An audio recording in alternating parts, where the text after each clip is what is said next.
A stranger walked into a hospital room, and a baby called him Dad. James paused in the doorway. The woman inside didn't scream.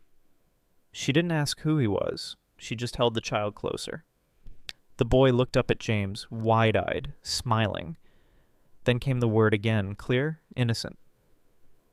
Daddy. James froze. What the hell is this? Wait, he snapped. The woman remained silent, calm. James stepped back, jaw tight. I don't know who you think I am, but this isn't funny. No answer, only the child's voice, soft but certain. Daddy. James turned. The door clicked shut behind him, but the name clung to him like smoke. James sat at the end of a long dining table. One plate, one glass, one chair used. He poured himself wine. The room was silent. The fireplace burned, but the air felt cold. A portrait of his late father hung behind him. Same eyes, same stare, but no warmth. He ate slowly, checking his phone between bites. No messages, no calls, nothing waiting. Outside, the estate stretched for acres. Inside, it felt smaller than ever.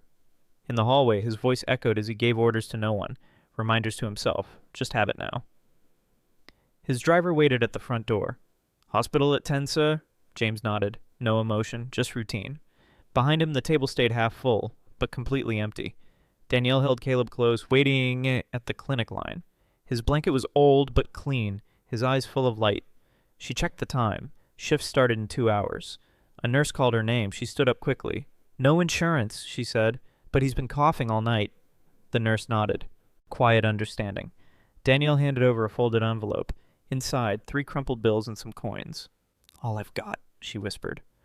Later, she pushed the stroller past the bus stop, one shoe loose, rain starting. She pulled her coat tighter, shielding Caleb's head. The boy laughed at a passing car. She smiled.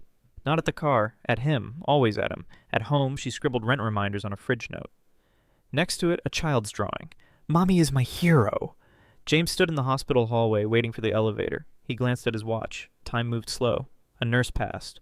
Room 12 is ready, she said. James turned toward the hallway. He stopped. Danielle stepped out of room 12, holding Caleb. Their eyes locked. No one spoke.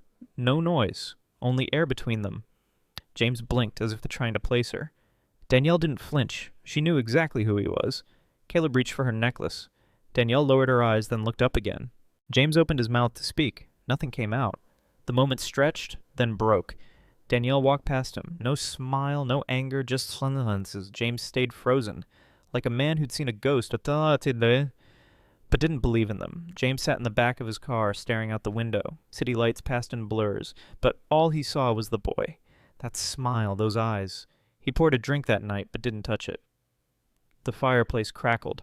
Still, the room felt colder than ever. He walked past his study, stopped. The reflection in the glass startled him. Not the face, but the emptiness behind it. He lay in bed, lights off. Sleep didn't come. Every time he closed his eyes, Caleb's voice. Daddy. Soft, certain, uninvited. James turned over, pulling the blanket higher, but the warmth never came. He exhaled slowly, one name echoing like a whisper inside his chest. 2:17 a.m. James sat upright in bed. His pillow was made, the glass of water untouched. He walked to the window. The sky was black, empty.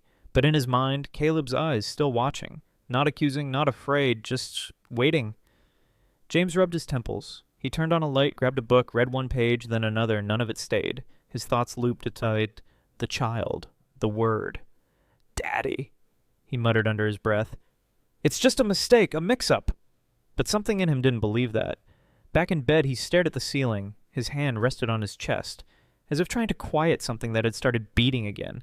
James sat at his desk, morning sun creeping across the floor. His coffee had gone cold. He opened his laptop, typed slowly. Danielle Brooks, hospital records. Nothing. He tried again, then one result. Employee file. Brooks Danielle, cleaning staff, terminated 14 months ago. His eyes narrowed. He clicked the report. No criminal history, no lawsuits, no contact listed. Just a note at the bottom. Incident in executive wing, breach of protocol. James leaned back. His fingers tapped the desk. She had worked for him. In his building. And he hadn't even noticed her. For the first time, he wondered, was this chance? Or something he missed? James scrolled through the internal staff database. His name was on every page. But hers stood out. Brooks, Danielle, assigned to cleaning rotation, executive floor. He stared at the screen. 14 months ago. He clicked through shift records. She worked nights, silent, invisible. She had walked his hallways, cleaned his glass, emptied his trash, and yet he had no memory of her. Not a face, not a name, nothing. There was a photo on file. Faint smile, tired eyes. She looked younger. He leaned closer. The baby wasn't in the photo, but something in her face felt the same. Caleb's eyes. Her eyes. He shut the laptop slowly. Not just a woman. Not just a mistake. She had been in his world. Long before she said a word. The hallway was quiet that night.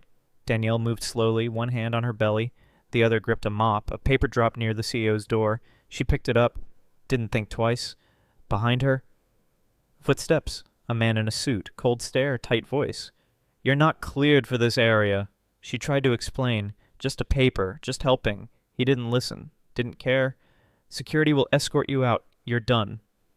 She stood there, stunned. Then nodded. No fight, no tears. Just quiet. Outside, rain hit the pavement hard. She stood under the awning, coat open, belly full, hands shaking but head held high, inside her pocket. One ultrasound photo, creased, almost torn, but never thrown away. James opened the HR report again. Final page, top right, approved by J. Whitmore. His own name, his own hand. He stared at the signature. It felt distant, mechanical. He checked the date. 2 weeks before Christmas. She had been pregnant. He hadn't known. Hadn't cared to. He closed the file. Then opened another. Email threads. His assistant had flagged the case. Low priority. Minor breach. Recommend removal. James had replied with one word. Approved. No meeting, no questions. Just a click. He sat back, stared at the wall. Not just a mistake, not just a woman. He had erased her. Before she ever had a voice. James walked into the waiting area. Danielle was there, holding Caleb on her lap. She looked up, didn't smile, didn't look away. James nodded once. An awkward silence filled the space. Caleb slid off her knee and waddled toward him.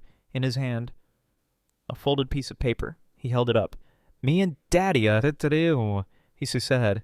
James took it, unfolded it. 2 stick figures, one tall, one small, both smiling, both holding hands. The sun in the corner, a heart in the middle. James stared at it too long. Danielle's voice broke the stillness. "He draws that almost every day, even before he met you." James opened his mouth, but no words came. Only breath, and something rising behind his chest. James folded the drawing, placed it on the chair beside him. He looked at Danielle. "Where's his father?" She didn't blink. "Gone," she said. "Long before Caleb was born." James waited. "Left you?" She shook her head. "No, there was no one. I chose to keep him alone." The room felt smaller, quieter. "I didn't bring him into this to fill a space," she added. "I brought him here because he deserves to feel seen, to say the word Dad out loud, even if no one answers." James looked at Caleb. The boy was busy drawing another son. He didn't know what to say, and for the first time he didn't try to pretend he did. James sat still, eyes fixed on the floor. Her words echoed louder than her voice. No lies, no drama, just fact. But something in him pushed back. Too simple. Too clean. He looked at Danielle again. She wasn't trying to convince him. She wasn't asking for trust. That made it harder to process. "You expect me to believe this?" he asked. She shrugged gently. "I'm not here to make you believe anything." James leaned forward, elbows on knees. "But why me, eh? Why now?" Danielle didn't move. "Because he saw you, and something in him believed first." James turned to Caleb.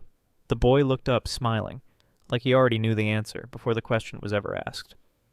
James sat alone in his office. The lights were low, the screen glowed. He pulled up archived security footage. Date, 14 months ago. Location, executive hallway. The clip started. Danielle appeared. Pregnant, quiet, working.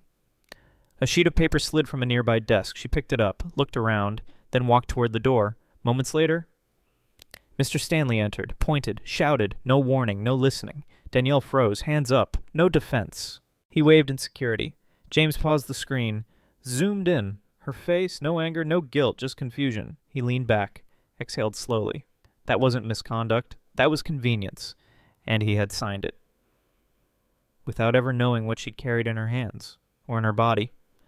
James stood at the park edge, hands in his coat pockets. Danielle sat on a bench nearby. Caleb ran in circles, laughing. He fell once, got up, fell again. James stepped forward. Just a reflex. Caleb looked up, arms open, no hesitation. James froze. Then knelt. The boy wrapped his arms around his neck, small, warm, light, but heavy in a way James had never felt before. He didn't speak, didn't move, just held the child. Not as a stranger, not as a mistake, but like something real, something lost, now found. Danielle watched from a distance. She didn't interrupt, didn't smile, only closed her eyes. For one quiet second, everything felt still. Later that day, they sat across from each other at a small cafe. James placed an envelope on the table. Use it for rent or the boys' school, whatever you need. Danielle looked down, then pushed it back. I'm not here for money, she said. James hesitated. It's just support, no strings. Her voice stayed calm. He doesn't need more clothes. He needs someone to clap when he draws a circle, right? James stayed silent. He doesn't need gifts, she continued. He needs someone who shows up. James looked out the window. The world moved on out there, but her words landed slow. Danielle lifted her cup. If you want to be in his life, start by being seen, not by being rich. James sat alone in his study. The lights were dim. A journal lay open. Blank pages waited. He picked up the pen, paused, then wrote 3 words. I met Caleb. His hand trembled slightly. He continued, I don't know what a father is supposed to feel, but when he hugged me, something inside cracked. He stopped, stared at the page, then kept going. He doesn't know what I've done. He just smiles like I'm someone worth smiling at. James leaned back, exhaled. He closed the book halfway, then opened it again. One more line. Maybe it's not too late. No audience, no emails, just ink, paper, and the sound of a man trying to become something he never thought he could be. The next morning, James sat with his legal team. Folders open, pens ready. I want to start a fund, he said. For single mothers, no red tape, no questions. They looked up, surprised. Under your name? One asked. James shook his head. Call it the Caleb Fund. The papers moved fast. His voice stayed firm. Cover medical costs, daycare, rent if needed. If a mother asks, we listen. Later, a staffer asked him why. He didn't explain. Just said, it's overdue. And then that evening, the press released a short article. Former CEO backs quiet fund for struggling mothers. No interviews, no spotlight, just action. In his journal that night, he wrote, he won't know what I did today, but maybe one day he'll feel it. James held out a key, simple, no speech, just a quiet gesture. It's a guest unit above my garage, he said. Furnished, private, safe. Danielle didn't reach for it. Her eyes narrowed slightly. No conditions, James added. Just space for both of you. Caleb tugged her sleeve.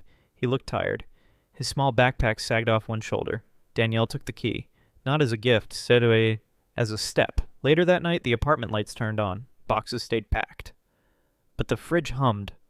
Caleb lay asleep on the sofa, a blanket tucked under his chin. Danielle sat by the window. Outside, the main house glowed in silence. Inside, for the first time in months, she wasn't afraid to breathe. The next morning, James knocked gently. Danielle opened the door, half surprised. He held a small bag. Breakfast, he said. Hope he likes bananas. Inside, Caleb was building towers from cereal boxes. James sat beside him. No rush, no words. He watched, then helped, one box at a time. That afternoon, he came back with crayons. They drew stick figures together. Caleb called one me, the other you. James smiled. It felt strange on his face, but right. Later in his journal, he wrote, Today he laughed when I made a paper airplane. Tomorrow, maybe he'll hand me one first. Danielle stood in the kitchen, quiet, watching, not judging, just noticing. James wasn't just present, he was learning. James sat in his study long after dark. The house was silent. He opened an old drawer. Inside, to bed, a photo, yellowed at the edges. A boy, maybe 10, baseball cap, smile like sunlight.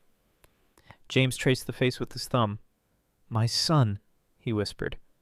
The boy's name was Evan. He hadn't said it aloud in years. Too much work, too many missed calls. Too late. Evan's mother left quietly. Took the boy with her. James never fought it. Never followed. He looked down now, the photo shaking in his hands. A tear hit the corner, then another. I wasn't there, he said. Not once. He closed his eyes, but the image stayed. Both sons, one gone, one waiting. James sat outside on the porch, elbows on his knees. Frank stood nearby, sipping coffee. The silence between them was heavy. James finally spoke. He's not mine. Not really. Frank didn't answer right away. Then, without looking over, he said, "Blood makes a child, but love makes a father." James stared at the ground. "Still feels like I'm stealing something that's not mine," Eddie told him. Frank stepped closer. "No, you're giving something no one ever gave you." James blinked hard. A breath caught in his throat. Frank sat down beside him. "Kids don't remember DNA. They remember who shows up." James nodded slowly, eyes still on the yard. But something inside had to just shifted. James stood by the window, watching Caleb nap on the couch. Sunlight brushed over the boy's face. Soft. Still. He held a toy truck in one hand, half fallen from his fingers. James whispered, "He trusts me. And I haven't earned it." He turned back toward his desk, opened his journal, and wrote, "Caleb is not a replacement. He's a beginning. A second chance I never asked for, but one I can't ignore." He paused, then added, "I missed it once. I won't miss it again." James closed the book, this time not gently. In his chest, not guilt, not fear, something simpler, like a quiet decision finally made. Danielle folded laundry at the kitchen table. Caleb played quietly in the corner, humming to himself. James walked in holding 2 grocery bags. "No more canned soup," he said. "I googled toddler-friendly meals." She raised an eyebrow, half smile. "First one in weeks." He started unpacking, slow, unsure. Danielle watched him for a moment. "You didn't have to do all this," she said. "I know," James replied, "but I wanted to." Silence. Not awkward, just full.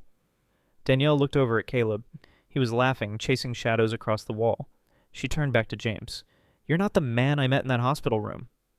James looked up, surprised. Danielle didn't explain. She didn't need to. The door creaked open. Dust floated in the air. It was the first room James ever had in that house. Untouched for years. He stepped inside. Old books, faded curtains, a space forgotten until now. He rolled up his sleeves, moved boxes, took down the heavy drape. That weekend he painted the walls sky blue, added stars to the ceiling, built a shelf, slowly, crooked but steady. He placed a nightlight by the bed, then set Caleb's drawing on the wall, the one with me and Daddy. Danielle walked in, quiet. She looked around. James didn't say much, just pointed to the small bed. "For him," he said. "Only him." Danielle nodded, but it was her eyes that answered. Sunday afternoon. Rain tapped gently on the windows. James sat on the rug, legs crossed. Caleb climbed onto his lap, holding a storybook upside down. Danielle stirred soup in the kitchen. The scent filled the room, warm, simple, steady. "Read it again," Caleb said. James smiled and turned the book around. "One more time, then bed," he replied. Danielle joined them, bowl in hand. She sat beside them without a word, just watching, listening. Caleb leaned into James. His small hand gripped a shirt button. No one labeled it, no one forced it. But something had formed. Not spoken, but present. 3 people. One space, no fear, no roles, just rhythm. And somewhere in that stillness, a family quietly took root. The lawyer read the draft aloud. James sat still, hands folded. No hesitation, only clarity. "And to Caleb Brooks," the lawyer said, "I leave the estate, savings, and full guardianship arrangements." James nodded. "Make it final." The lawyer paused. "You're sure?" James looked up. "He gave me something first. His trust. This is just me answering it." Later that night, James opened his journal one last time. He wrote, "He will never carry my blood, but he carries my name and everything that ever mattered to me." He signed it. James Whitmore, Father. The ink bled slightly at the edge of the page, but the lines stayed bold, just like the choice behind it. The evening was quiet. Caleb had fallen asleep on the couch, crayon still in hand. James walked into the kitchen. Danielle stood at the sink, rinsing 2 small plates. He reached into his pocket, pulled out a velvet box, set it gently on the table. Danielle turned, eyes narrowed. He opened it. Inside, an old ring, simple, gold, worn smooth by time. "It was my mother's," James said. "She only gave it to someone she trusted." Danielle looked at him, no question, just stillness. "I'm not asking for anything tonight," he said softly. "But if one day this feels right, it's yours." She didn't touch the ring, not yet, but she stayed. And that said more than yes. The living room was filled with soft light. A small cake sat on the table, 3 candles flickering. Caleb clapped, eyes wide. Danielle held him steady. James lit the last candle. No big parties? James asked, smiling. Just us, Danielle said. That's big enough. They leaned in, all three of them. Caleb counted loud, 1, 2, 3! And together they blew out the candles. For a moment, no one moved. Only silence, warm and full. Then laughter, real, unscripted. Caleb grabbed James's hand. Daddy, help me cut it. James nodded, eyes soft. Danielle watched them. No walls, no weight, just joy. That night, Caleb fell asleep between them. James looked at Danielle. We're here now, he whispered. She nodded.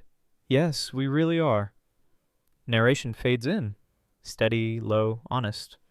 He walked into the wrong room and walked out with something money could never buy. A quiet shot. Caleb asleep, hand resting on James's chest. Danielle beside them, eyes closed, peace on her face. He wasn't looking for love. He didn't ask for forgiveness, but somehow he earned both. James's journal closes. One last line on the page. This time I stayed. Narration again, slower now.